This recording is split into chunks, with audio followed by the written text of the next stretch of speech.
Okay. I purchased one of these Beelink Mini PCs, specifically the Beelink GTI Ultra series, the one with the um, graphics card, external graphics card dock. Because I've been seeing a lot of YouTube videos about them, um, and I was looking for a new computer solution that would fit on my desk. I was tired of having a big desktop. Um, and it has been an absolute nightmare. And so I needed to just put something out there because I don't see anyone talking about these things sort of outside of the few Reddit posts, um, or quite a few Reddit posts I've found trying to troubleshoot my issues um, with this B-Link Mini PC. Um, so I ordered it. It arrived. Everything looked fine. They were well packaged and shipped. But after that, and I got it set up. That's kind of when it all went downhill. The installation process was pretty involved, but I saw a couple YouTube videos about. They mentioned that it was kind of a pain to get in to install a second SSD um, into the system, and it was. But to my surprise, there were no instructions included with the B link about how to disassemble it. I had to go watch another YouTube video um, where someone else disassembled it, and I sort of followed their steps. But that's not where my real problem is. My real problem is started with the drivers. So there are no drivers for this thing on the B-Link website. They have a drivers section, but it looks radically incomplete. There are no um, there's it looks like there's a bunch of models not there, but the G-Link or the GTI Ultra is not there at all. Um, which was a problem because my LAN ports weren't working, my Ethernet ports weren't working, um, and neither was the speaker when I originally set it up. So I email Beelink support and ask for drivers, and they send me a Mega NZ link. So Beelink is not hosting their drivers on their own website. They're using third party like hosting sites to host their drivers, right? And which I thought was really weird, but okay. So I download it, and half of the drivers don't contain the driver at all. They're just the half of the files. There was like 14 files in this zip document I got, and so and half of like I don't know, at least 4 or 5 of them are empty. They just don't contain anything. Um, the um, the Ethernet driver is supposedly Intel. At least that's what it pops up as. Like that's what the driver is, and that's what the little installation splash screen says. But Intel driver and support utility doesn't recognize it, which is really weird and sort of puts off some red flags for me. Right. So that's all right. I got that working. That's fine. I'm feeling okay about the purchase still, and and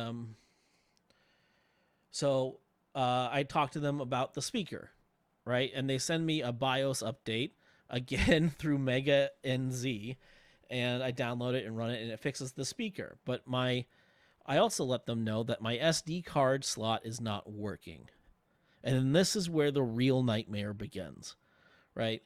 Um,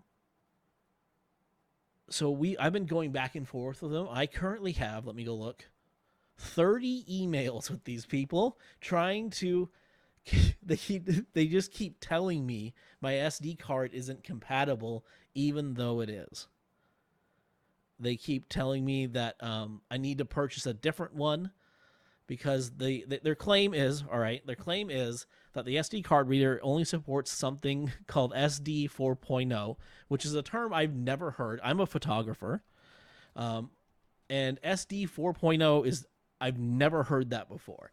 Googling it, you get some like blog posts that talk about SD 4.0 and some like there's a couple websites, but basically what it means, it turns out, is UHS 2, right?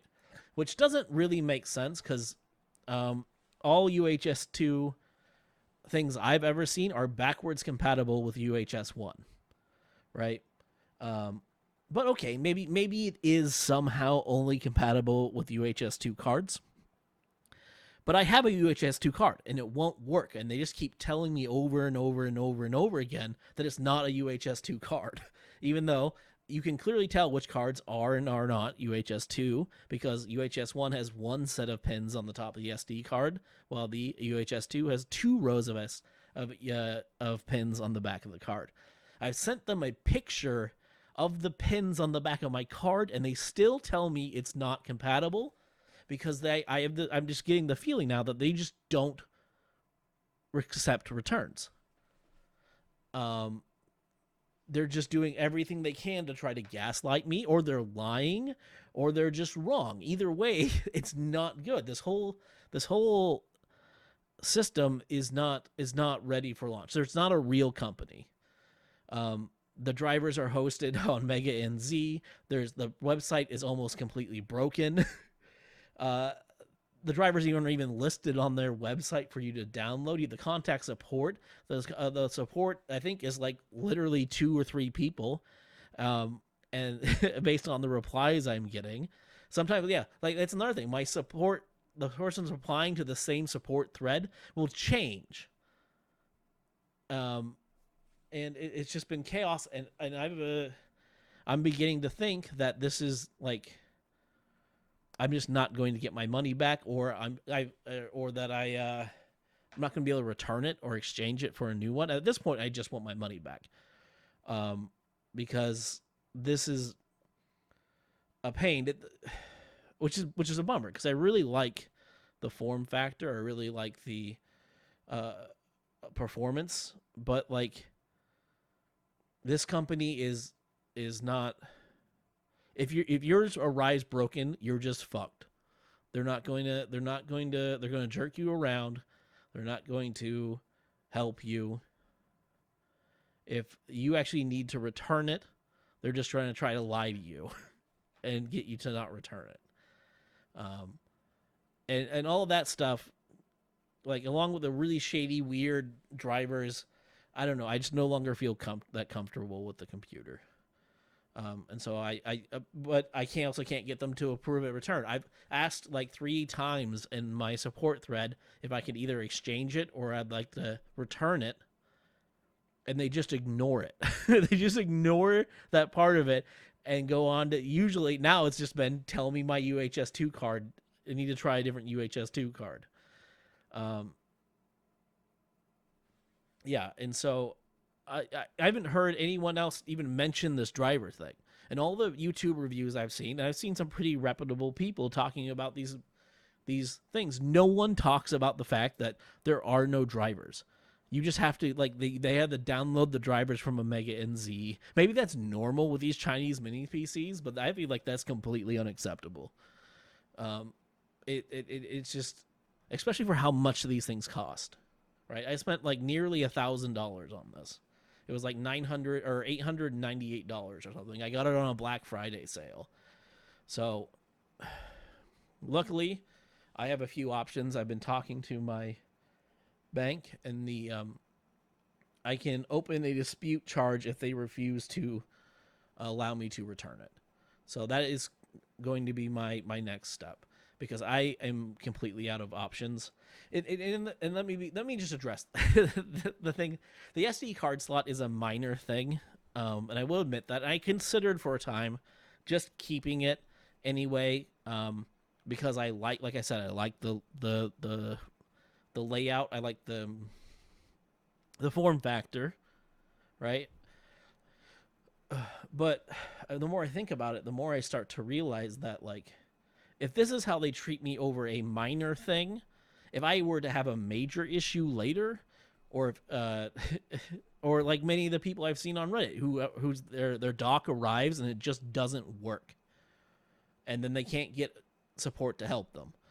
Um, you're just going to be out the money. So I really just need to put this out there. I know this this is probably just going to be like a still image over this audio because I don't know how to make YouTube videos. I don't know how to do this, but I feel like I need to say something because I've seen so many of these sponsored spots lately. Um, they're not even sponsored, but they gave the YouTuber the device for free, right? And no one's talking about this driver thing, and I was completely blindsided by it. And the company's tech support is non-existent, and they don't know what they're talking about. It seems, or they're at worst they're actively gaslighting me, lying to me, trying to not so they don't have to accept a return. And it's outrageous. So I just wanted to make this. Hopefully it reaches someone. It can help. All right, that's it.